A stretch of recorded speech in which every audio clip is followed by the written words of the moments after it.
Já que a segunda temporada de No Game No Life vive apenas nos nossos sonhos, e desde lá eu praticamente fui seduzido pelas light novels, eu decidi trazer o quadro dos resumos de volta, com dessa vez a nossa próxima obra ser resumida sendo No Game No Life. E olha, acho que entendi porque a nova temporada não chega. Assim como eu disse na comunidade, essa foi uma novel bem difícil de resumir. Não por ser difícil de entender, mas sim por ter bastante coisa bizarra e errada. E por isso, vai ter alguns momentos bem desconfortáveis durante o vídeo. Mas antes de começar esse resumo, preciso avisar pra vocês que o final do anime que teve no episódio 12 não acontece no volume 3. Aquilo só acontece no final do volume 6 e continua no volume 7. Por que decidiram colocar algo do volume 7, sendo que estavam adaptando o volume 3? Não faço ideia. Mas o que realmente acontece no final do volume 3 é que o Sora e a Shiro continuam na Nação dos Homens Bestas. Então não estranhem pelo o que eu falar que não continuar o acontecimento que teve no final do anime. Então, hoje eu vou resumir o volume 4 da light novel de No Game No Life. Os irmãos gamers fogem de um game de relacionamento real. Sora e Shiro estavam hospedados na Nação dos Homens Bestas e estavam dormindo em um quarto junto de Izuna e Dibrio. E aproveitando que todas estavam dormindo, Sora decidiu usar sua mão esquerda para segurar o seu celular e também sua mão direita para puxar uma caixa de lenços. Sim, ele estava para fazer exatamente o que vocês estão pensando. Afinal, já faz 2 meses que ele tem visto várias mulheres com poucas roupas e por conta disso, ele tem ficado bem animado por todo esse tempo, se é que vocês me entendem. Mas logo quando ele ia começar o seu momento de prazer, ele escutou uma voz atrás dele, que logo fez ele gritar parecendo uma criança, o que acabou fazendo que Izuna, Dibrio e Shiro acabassem acordando e ficassem um pouco confusas por conta de recém terem acordado. E quando todos finalmente se acalmaram, eles olharam para a garota suspeita que estava no quarto. Ela tinha um vestido preto, cabelo curto de cor azul, suas pupilas eram roxas brilhantes e também tinha nas suas costas asas de morcego. E após observar suas características, Dibrio conseguiu ver que a garota intrusa era na verdade da raça dos Dhampirs, uma raça que são criaturas híbridas entre um humano e também um vampiro. E quando eles descobriram a raça da intrusa, a garota que estava bem magra começou a implorar por ajuda, ou melhor dizendo, por comida. Então, para explicar um pouco melhor sobre a raça, Shiro, que estava um pouco sonolenta, explica que além dos Dhampirs serem classificados em 12º lugar no ranking dos Exeds, para que eles possam continuar vivendo, a raça precisa sugar das outras raças o seu sangue, mas para ser mais específico, a essência da alma que contém no sangue. E caso eles mordam alguém, a pessoa que foi mordida irá contrair uma doença específica. O que ao escutar aquilo, fez Sora ficar bem hesitante em ajudar a garota. Mas Dibrio acrescenta que os Dhampirs se alimentam de todas as fontes que contêm a essência da alma. E uma dessas fontes era os fluidos corporais. E entre esses fluidos tem o suor e também o que o homem libera quando fica aliviado. Eu não vou me aprofundar nessa situação de merda, mas o importante é que a Shiro alimentou a Dhampir com seu suor. E depois de se alimentar, a Dhampir finalmente conseguiu recuperar suas forças e se apresentou dizendo que o seu nome é Plum e que ela tinha um pedido para fazer aos 2 irmãos. Ela então limpou a garganta enquanto tirava uma folha. E lendo seu roteiro em tom desajeitado, Plum então primeiro pede desculpas pelo estado em que os dois encontraram ela e também pede ajuda aos 2 irmãos para eles salvarem a raça dela. E após isso, ela acaba dizendo as condições. A condição seria que eles teriam que passar para um cenário de um H-game. Ou melhor, um jogo et, e também daquela palavra que começa com ren, o que deixou todos no local muito confusos. Sora de primeira recusou porque ele não queria se envolver com algo com classificação de mais 18, mas Plum, que começou a ficar desesperada, explica que se a situação continuasse do jeito que estava, tanto sua raça quanto a raça das Seirens iriam acabar sendo extintas. E por saber que Sora desejava a coexistência de todas as raças, ela decidiu pedir ajuda dele. Sora então pergunta a Dibrio como as Seirens se relacionavam junto dos Dhampirs. E Dibrio explica que a raça Seiren é uma raça de mulheres sereias que podem viver apenas na água e ficar por pouco tempo na superfície, além de serem uma raça completamente estúpida, e para que pudessem prosperar, as Seirens precisavam procriar com outras raças, com o maior problema sendo que durante o ato elas sugam o parceiro até a morte, o que antes dos 10 mandamentos serem aplicados não era um problema, mas agora a raça tem tentado todo tipo de método possível dentro da lei para assim poder sobreviver. Mas o que mais complica fica pro lado dos Dhampirs é que se eles ingerirem apenas fluidos corporais e não conseguirem sugar sangue, a raça, além de não poder crescer, também não consegue se reproduzir. Desculpa a foda pra meter mais óleo na obra, viu? E pra poderem sobreviver e se reproduzir, os Dhampirs e as Saurians fizeram um acordo. Só que esse acordo foi uma completa burrice e resultou na beira da extinção dos dois lados. E o que piorou mais ainda a situação foi a rainha dos Saurians ter entrado em um sono profundo há mais de 800 anos por conta de um conto de fadas, onde no conto uma princesa recebeu como presente o amor verdadeiro de um príncipe, e por conta dessa história a rainha entrou em hibernação esperando o seu príncipe encantado, o que impossibilitou os Dhampirs machos de se acasalarem com a rainha, e por conta disso Plum buscou a ajuda de Sora e Shiro para que por meio de um simulador de namoro eles conquistassem a rainha e fizessem ela acordar, e como recompensa Sora e Shiro teriam 30% dos recursos de Oceano, que é a cidade das Saurians, boas relações entre as nações, e Plum faria o que eles quisessem. E por saber que duas raças poderiam entrar em extinção e tinham uma chance de ajudar, Sora aceitou ajudar Plum na sua missão, mas ele logo recusou quando descobriu que o simulador de namoro tinha condições definidas que devem ser cumpridas, e as ações dos diálogos são imediatas. E ao ter o pedido recusado de novo, Plum começou a andar pelo reino das bestas, espalhando o boato de que Sora e Shiro faziam carinhos maravilhosos no corpo dos homens bestas, o que fez com que qualquer pessoa da raça vissem eles, fossem até eles para pedirem carinho. Mas para se livrarem desse fardo, Sora e Shiro tentaram ir disfarçados até Miko para pedir a ela que os cidadãos se controlassem, mas durante o caminho resultou em uma fila enorme de pessoas bestas ansiosas pelo carinho dos dois irmãos. E após conseguirem vencer Miko em um jogo e pedirem ajuda dela, os irmãos atualizaram ela sobre a situação, e quando ela ouviu sobre o pedido negado, ela perguntou o motivo de eles terem recusado. E os dois irmãos respondem de que de todos os jogos existentes, os únicos jogos que eles nunca conseguiram superar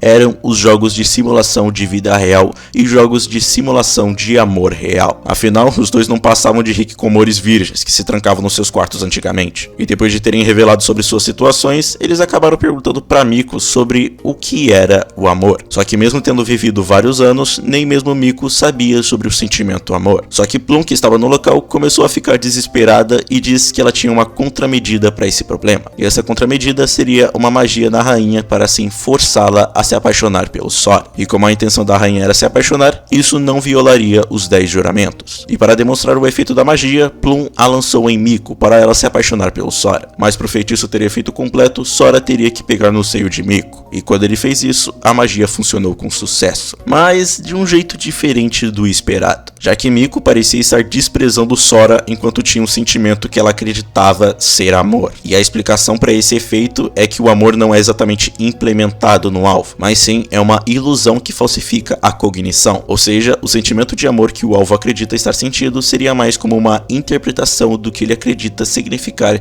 o sentimento do amor. E depois de desfazer a magia, todos decidiram ir até a cidade marinha das Saurians chamada Oceano, e eles decidiram levar Steph e Ino juntos, que estavam em Elkia, onde esse último teve o segredo revelado de já ter se casado com mais de 30 mulheres, o que significava que ele tinha experiência com amor, e por isso ele precisava entrar para o grupo. O grupo então chegou na beira da praia onde eles iriam precisar esperar por um barco para serem levados até o oceano, mas eles acabaram chegando cedo, muito cedo, pois o barco só iria chegar por volta da meia-noite, e eles chegaram quando ainda tinha sol, o que acabou sendo um problema para Plum, porque teve que ficar dentro de uma caixa para não ser afetada pelos raios de sol, já que assim como nas lendas dos vampiros, ela tem problema com a luz solar. Já o resto do grupo colocou os seus trajes de banho e começou a aproveitar a praia, com Steph sendo a pessoa que mais estava aproveitando e também relaxando no local. Mas conforme o tempo se passou, todos, tirando Steph, começaram a ficar entediados. E Sora, parecendo uma criança fazendo birra, começou a reclamar do tédio. Enquanto Plum, que ainda estava na caixa e cansada de tanto usar magia para se proteger do sol, também reclamou de eles terem chegado na praia cedo demais. Então, cansado de tanto esperar, Sora perguntou a Dibril se ela encontrou a posição, o que ao ouvir deixou Plum confusa, mas ela logo iria descobrir o que era. Sora, por meio do seu tablet, calculou a distância que o oceano estava deles, e com todas as coordenadas prontas, a mando de Sora, Dibril começou a distorcer o espaço do local e a reuni-lo em suas mãos. E para simplificar o que estava acontecendo,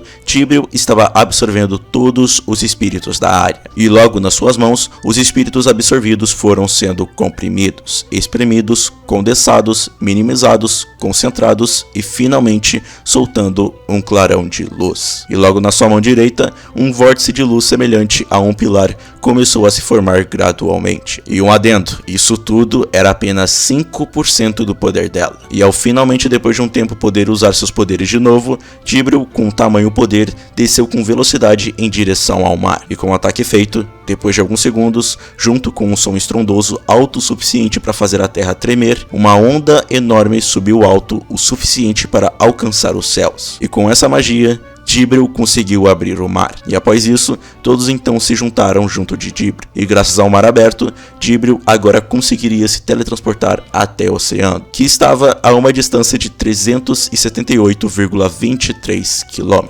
E logo após o preparo, todos começaram a se teletransportar para o oceano. Todo o grupo ficou em uma bolha de ar enquanto era transportado pela cidade subaquática. E Steph perguntou para Sora se essa decisão não pudesse ser considerado um ato de hostilidade e quebrar os 10 mandamentos. Mas Sora respondeu ignorantemente de que por conta da espera, eles deveriam estar sendo recebidos com músicas e danças. E após um tempo vagando por oceano, o grupo finalmente encontrou várias Sairians, que começaram a rodear a bolha de ar em que eles estavam. Então, uma Sairian, que parecia estar usando as joias mais bonitas, nadou em direção a eles e tentou conversar com eles. Mas por conta de um lado estar em uma bolha de ar e outro estar no próprio oceano, a voz dela não conseguiu chegar até eles. Então, para facilitar a comunicação, Plum lançou um feitiço que permitiu a todos respirar debaixo d'água. E quando o feitiço teve efeito, a Seiren que tentou falar com eles se apresentou como a representante da rainha das Seirens, Amira. E já nos primeiros segundos, ela continuamente ficou elogiando a aparência do Sora e também a dar em cima dele. Mas ele rejeitou ela em todas as investidas. Então, depois da tentativa de sedução, Amira levou o grupo até onde a rainha das Seirens estava hibernando. E quando eles chegaram no quarto da rainha, eles encontraram um lindo e gigantesco cristal brilhando intensamente, ou sendo mais específico, um bloco de gelo. E dentro desse bloco de gelo estava a rainha das Seirens, Leila Lorelei, a Seiren idiota que estava hibernando por causa de um conto de fadas. Ao ver o corpo da mulher, todos, tirando Sora e Shiro, estavam hipnotizados pela beleza da rainha, a elogiando o quão linda ela era. Mas como eu disse, Sora e Shiro eram exceções, e não achavam a mulher tão linda no nível que os outros achavam, o que deixou todos impressionados. E o motivo disso não era questão de opinião, e sim porque as Seirens são uma espécie que recebeu as bênçãos da água, o que resulta em um grande número de espíritos aquáticos, conseguindo atrair todos os outros espíritos que habitam nos corpos de outras raças. E diferente de outras Seirens, a rainha possuía tantos espíritos que podia ser considerada uma anomalia. E por conta de um número imenso de espíritos, seria bem fácil para a rainha seduzir alguém. Mas, como eu disse, isso funciona nas pessoas que contêm espíritos no corpo. E como Sora e Shiro não eram do mundo de Disboard, eles tinham um total de 0 espíritos. E após essa explicação, todos os Dampers e Seirens para aplicar o feitiço para criar o jogo foram reunidos. E Amira disse para o grupo jurarem pelos mandamentos e apostar em tudo que tem, o que deixou Steph confusa, já que eles estavam para ajudar. O Sora então explica que isso é para que eles atendam ao terceiro mandamento, que é dos jogadores apostarem as coisas que concordam ser de igual valor. E a aposta da rainha para que os feitiços tenham sucesso e o jogo inicie era o outro lado ter coragem de sacrificar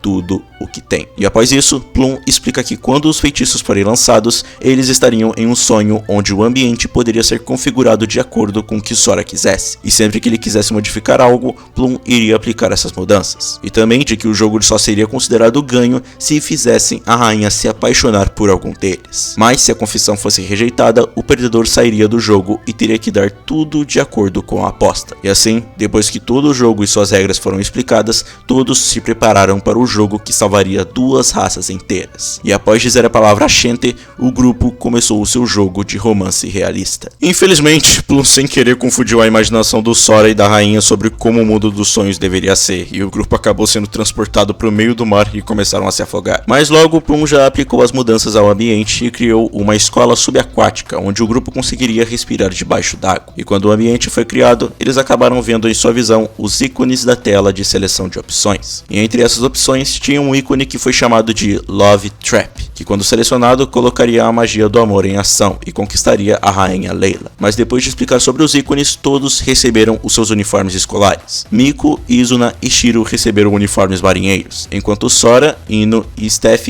receberam ternos escolares. E o motivo de Steph receber uma roupa masculina era porque ela era uma garota que facilmente poderia interagir com os outros. E com essa vantagem ela poderia coletar informações das amigas da rainha Layla para saber as estatísticas essenciais para ter certeza de poder conquistá-la. Então, quando todos se prepararam, o seu primeiro dia de aula escolar e também primeiro dia no jogo de romance começou. E o narrador começou a falar junto de uma música de fundo. E quando a narração chata terminou e a música pop começou a tocar, a rainha Layla apareceu no local, nadou calmamente e começou a cantar. E ao ouvir a voz da mulher, todos tirando Sora e Shiro ficaram encantados por ela de novo. E após o dia começar, Sora provocou Ino dizendo que por ele se casar com 30 mulheres, ele estava a fim de ver as habilidades de sedução do velho. O que fez Ino se perguntar como Sora pensava sobre o amor. Mas depois disso, Ino foi logo em direção à rainha Layla para se confessar para ela. E bem, como eu posso colocar em palavras o que aconteceu aqui? O Ino de primeira chegou de um jeito completamente educado à rainha Layla, mas logo a loucura começou e Ino se ajoelhou perante a rainha e implorou para ela passar uma noite apaixonante com ele. E Ino começou a proferir palavras que facilmente podem levá-lo a ser preso por assédio, dizendo para se acasalar com ele e até mesmo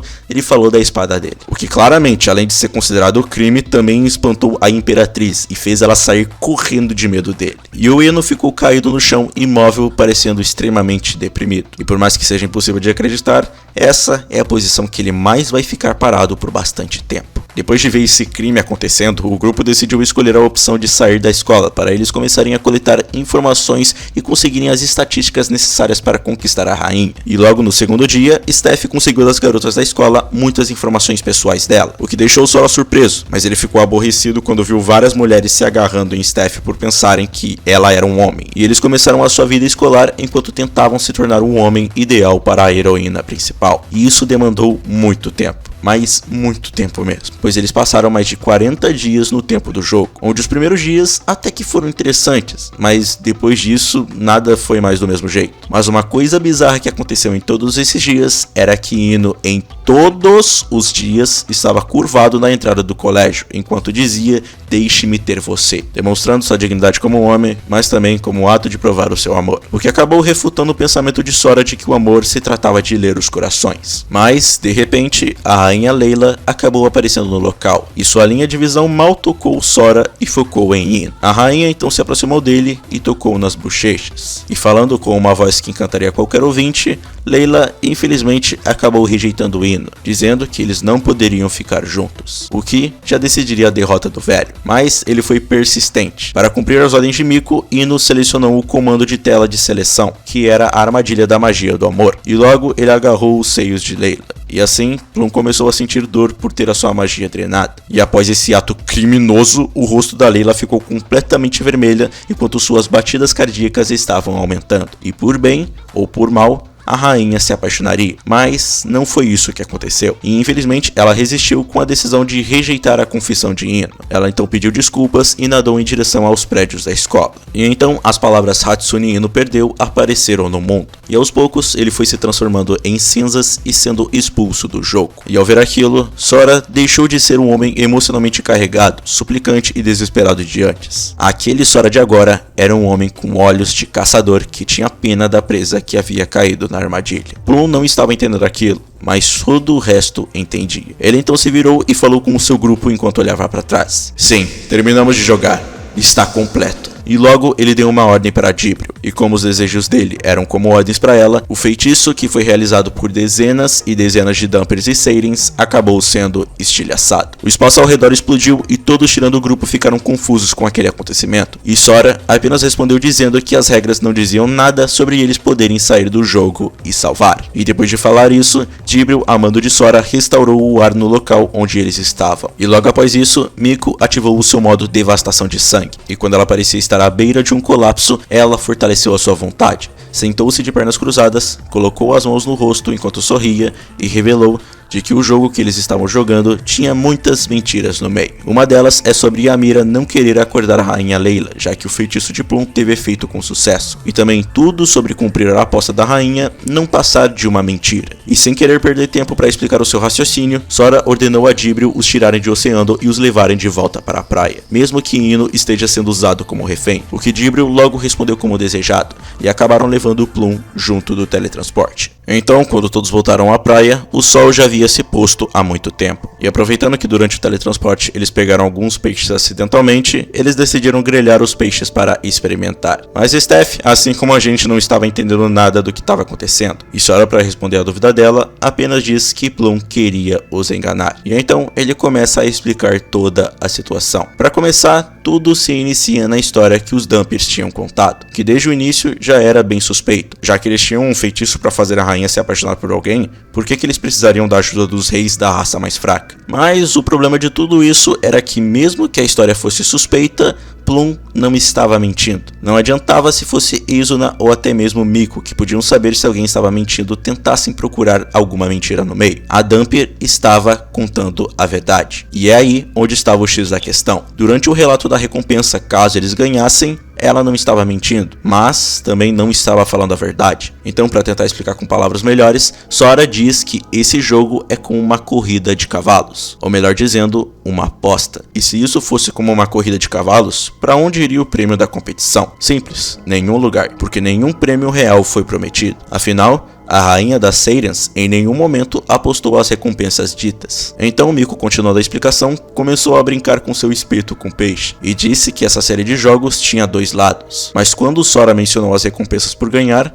Plum evitou os dois lados. Então ela não mentiu, mas também não estava falando a verdade. E é aí onde entrava o problema. Por que não mencionar os dois lados? E outro adendo é que quando o grupo entrou no oceano, os sentidos de Miko poderiam ser selados, então ela não conseguia descobrir se alguém estava mentindo. Mas voltando para a revelação de mentiras e verdades ao mesmo tempo, quando Plum pediu para Sora e Shiro salvarem a raça dela, ela estava se referindo apenas aos Dampers. E com todas as cartas no jogo, Sora explica que esse jogo não estava passando de uma aposta entre os Dampers e as Saiyans, onde os Dampers apostaram na possibilidade de Sora e Shiro acordarem a rainha, enquanto as Saiyans apostaram na possibilidade da rainha não acordar. E caso as Saiyans ganhasse, a raça poderia se alimentar da humanidade para fugir de sua extinção. E caso os Dampers ganhassem, eles teriam sua liberdade de raça sugadora de machos. Mas, para a infeliz surpresa de Plum, Sora e Shiro já haviam percebido todas essas incongruências antes. E uma das coisas que eles fizeram para poder lutar contra foi enfraquecendo Plum na beira da praia na luz do sol, porque assim ela precisaria de sangue Saiyan para assim se separar deles, dando a chance de Dibril poder comprimir e armazenar o ar que eles tinham trazido. Mas, caso vocês tenham percebido, a própria aposta também tinha algo estranho. Além de Plum trapacear com sua magia do amor, as Saiyans também estavam trapaceando, já que as condições necessárias para a rainha acordar de seu sono também eram mentira, fazendo Plum se sentir envergonhada por ter sido enganada pela raça que ela tanto desprezava e chamava de burra. Só que depois de todas essas revelações, os irmãos, para quebrarem todo o clima sério, acabaram ficando bem apertados, e por isso eles precisavam ir no banheiro. E quando eles saíram, Steph perguntou sobre o que eles deveriam fazer com o Ino, e Miko friamente disse que eles não fariam nada. Claro que ela estava mentindo e testando a Steph, mas ela não revelou isso. Steph ficou muito brava com as palavras frias que Miko disse sobre sacrificar Ino, e por mais que a Raposa Dourada ficasse implementando medo nela, Steph ficou até o último momento fortalecendo seu argumento de que Ino não merecia ser usado como sacrifício. E quando ela foi perguntar para Izuna se ela estava bem com aquilo, ela viu que a pobre garota começou a abraçar os seus joelhos como se estivesse tentando se segurar. E por mais que ela tentasse manter sua compostura de que aceita o seu alvo ser sacrificado, Izuna não conseguiu conter suas lágrimas e começou a se perguntar do porquê ela estava sofrendo, sendo que Sora e Shiro tinham o objetivo de criar um mundo sem sofrimento. E após esse teste de Miko, Sora e Shiro, após lavarem as mãos, chegaram no pior momento possível. E para a surpresa de Steph,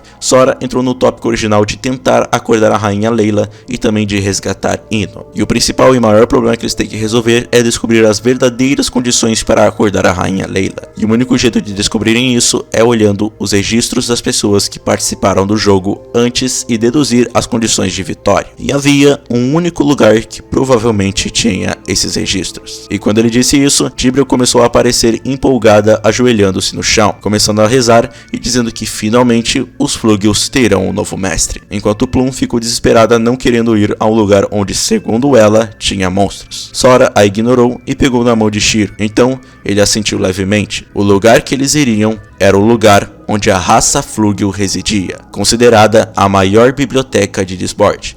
Esse lugar era Avantheim.